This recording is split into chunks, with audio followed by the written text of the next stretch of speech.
अभी जैसे recently online games जिसमें पैसे का ट्रांजैक्शन इन्वॉल्व है, बैन कर दिया सरकार ने। लेकिन मैं एक साइड ये भी देखता हूँ कि इतने सालों से चल रहा था, इतने सालों से टैक्स तो सरकार ले रही थी उससे। आज सरकार को पता चल गया, सरकार जाग गई कि यूथ खराब हो रहा है, बर्बाद हो रहा है, मनी लॉन्ड्रिंग हो रही है, तो बंद कर दिया सरकार ने। अभी आप स्टॉक मार्केट में देखो, आप डेरिवेटिव्स पर लगातार रूल्स आते हैं। मतलब सरकार उसको चाह रही है कि यहाँ से लोग हटें। कल को क्रिप्टो में ऐसा सरकार को मन हो गया कि क्रिप्टो में से हमको लोगों को हटाना है, आए और बोले बैन, आज से क्रिप्टो बैन इंडिया में।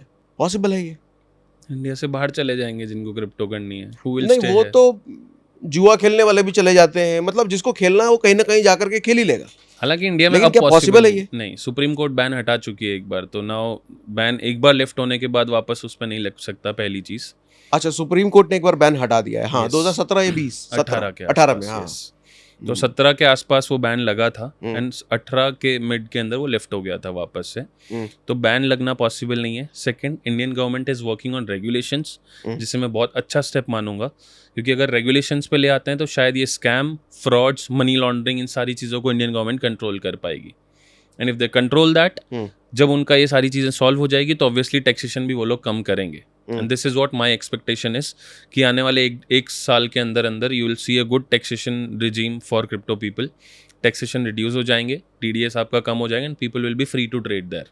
आज भी फ्री है, ट्रेड कर सकते हैं, बट आज टैक्सेशन बहुत ज़्यादा है। अब रही बात ड्रीम 11 या किसी भी चीज़ की, मुझे कोई प्रॉब्लम नहीं है नाम लेने में। आज उन्होंने नया रास्ता खोल दिया, ड्रीम मनी। ठीक है, तो एक चीज बंद होगी दूसरी खुलेगी। तो आप यूथ को खराब होने से कब तक रोक लोगे? अगर आपको खराब ही करना है, मतलब आपको रोकना ही है, तो give them the best solutions ना, कि आप ये चीज करो। अगर बैन करना था तो बहुत पहले कर देते। अभी बैन करोगे तो जो फाउंडर है जिसने करोड़ों रुपए कमाने का तरीका ढूंढ लिया है, वो रास्ता दूसरा अपना लेगा, लेकिन कमाएगा उतना ही। करेक्ट? तो उसने ड्रीम मनी लॉन्च कर दिया, वो शायद क्रिप्टो करवाया या कुछ भी करवाया वहां पे, वो कौन रोकने वाला है उसको? और क्या पता वो अपनी आईपीज और सारा डेटा ही कहीं बाहर शिफ्ट कर ले, तो will anyone be able to stop that? और आज applications play store, app store से बंद कर दोगे आप, बट जब लोगों का रास्ता मिल गया ना कि वेबसाइट से भी ऐप डाउनलोड हो सकता है, तो they'll go through that. Yes. तो रोकना इज नॉट पॉसिबल। टिकटॉक बहुत सारे लोग कह रहे थे कि बैंड है, बैंड है, बैंड है, बट इंडिया में भी यूज करने वाले लोग कर रहे थे। ऐसा नहीं है कि नहीं हो रहा था टिकटॉक यूज। तो कुल मिलाकर बात ये है कि क्रिप्टो को अब ग्रीन चिट मिलने वाली है, ऐसा आप मानते हो? हाँ, if it is about crypto, green chit बहुत जल्दी मिलने वाली है, रेगुलेशंस बहुत जल्दी आएंगे, टैक्सेशंस थोड़े रिड्यूस हो जाएंगे, एंड ये आने वाला जो बुल रन है मेरे हिसाब से वो ट्रिगर भी उसी चीज से होगा कि इंडिया या फिर ग्लोबली चीजें धीरे धीरे एक्सेप्ट होना शुरू हो जाएंगी। अभी बताओ कि एक नए आदमी को क्रिप्टो में अपनी जर्नी शुरू करनी है, कैसे शुरू करे? क्या 100 रुपये का बिटकॉइन से शुरू करे, या पहली बार फ्यूचर्स में ट्रेड करके करे? क्या तरीका होना चाहिए? क्रिप्टो में मजा आ रहा है, सुनने में बहुत सारे तरफ तो सुन रहा है, क्रिप्टो में घुसना है, कैसे घुसे वो? पहली बार में फ्यूचर्स तो मैं रिकमेंड नहीं करूंगा फॉर न्यूबीज, क्योंकि उन्होंने फ्यूचर्स के बारे में सर सुना ही इंस्टाग्राम रील्स से होता है, उनका दिमाग खराब हो चुका होता है। बट वही बात है कि ड्रीम 11 को रोकने वाली बात, तो वही मैं यहाँ कर देता हूँ। रुकना है, सही समय पर रुको, because this is your starting in crypto. तो आपको फ्यूचर्स नहीं, स्पॉट में पहले पैसा इन्वेस्ट करके देखना पड़ेगा। यू नीड टू सी कि आपने XYZ जगह पर 100 रुपये लगाए हैं तो क्यों लगाए हैं, उस 100 रुपये को आप 110 बना पा रहे हो, then you are getting a confidence कि 10% का मूव पकड़ में आ रहा है। जब आप वो प्रैक्टिस 6-7 महीने कर पाओ, आपको कॉन्फिडेंस आ जाए कि आपको पैसा बढ़ाना सीख चुके हो आप, then you go into the futures, तब आप फ्यूचर्स ट्रेडिंग करो। क्योंकि जब मूव पकड़ना आ चुका है तभी आप रिस्क एक्स्ट्रा ले सकते हो। शुरू में बड़ी रिस्क लोगे तो शुरू में कैपिटल वाइप आउट कर दोगे। तो स्पॉट ट्रेडिंग आप कह रहे हो, मतलब इन्वेस्टिंग कह रहे हो? यस, तो इन्वेस्टिंग के लिए कौन कौन से कॉइन्स नए आदमी को जाना चाहिए, लेना चाहिए?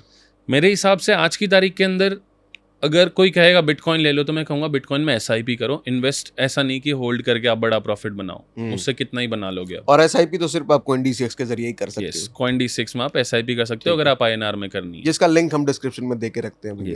Thank you. तो उसके बाद क्या है कि आपको अगर बाय करना है, आई वुड से कि आने वाले कुछ सालों के लिए अगर आपको बाय करके रखने हैं, तो मैं 2 बड़े कॉइन के नाम बताता हूँ। One is Ethereum, second is एवेलांचे।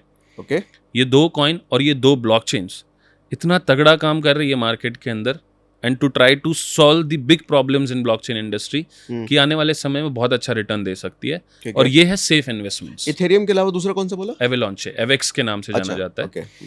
तो ये दो तो बड़े हो गए। अब रही बात थोड़े छोटे कॉइन्स की, तो उसके अंदर आप ऑन्डो ले सकते हैं, सेई ले सकते हैं, सुई ले सकते हैं। These three are one of the strong coins जो आज की तारीख के अंदर ऑल्ट कॉइन्स की कैटेगरी के अंदर हैं।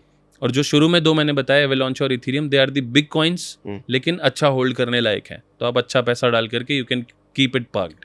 अच्छा, बहुत सारे लोगों को ये मन में भ्रम होता है कि अगर चलो मान लो बिटकॉइन ही खरीदना है, बिटकॉइन अगर 1 करोड़ रुपए का है तो 1 करोड़ रुपए लगाने पड़ेंगे। नहीं। ये भ्रम तोड़ने पे जरा बताओ, क्या 1 करोड़ ही चाहिए बिटकॉइन खरीदने के लिए? नहीं, सिंपल है। आज सोना 1 किलो का रेट ये है, XYZ मान लेते हैं हम, तो क्या हम सोना 10 ग्राम का नहीं खरीदते हैं? हाँ, इट्स एन एसेट। नहीं, लोग इसको स्टॉक्स की तरह समझते हैं कि जैसे कोई स्टॉक अगर 1 लाख रुपए का है, MRF का शेयर 1 लाख का है, यस, तो 1 लाख से कम में MRF शेयर नहीं मिलेगा। यस, बट क्रिप्टो में ऐसा नहीं होता। ऐसा नहीं है। आप 100 रुपए का भी बिटकॉइन आप खरीद फ्रैक्शंस सकते में हैं। खरीद सकते हैं। 0.01 लीजिए चाहे 0.001 लीजिए, क्योंकि बिटकॉइन आज से 8 साल बाद, 5 साल बाद, शायद 2030 के आसपास आप लोग को यहाँ से 10 गुना रेट पे मिल जाएगा। ये मेरी उम्मीद है। यहाँ से 10 गुना रेट पे? यस, आज तो की फिर तारीख आप में बिटकॉइन SIP 1 क्यों करोड़ कर का है, 10 करोड़ के आसपास की रेट पहुंच जाएगी। बिटकॉइन 10 करोड़ पहुंच जाएगा? Yes. 10 साल में? $1 मिलियन। 10 साल तो बहुत दूर हो गया। अभी 2025 चल रहा है। आई बिलीव 2030-31 में यू विल सी $1 मिलियन की प्राइस।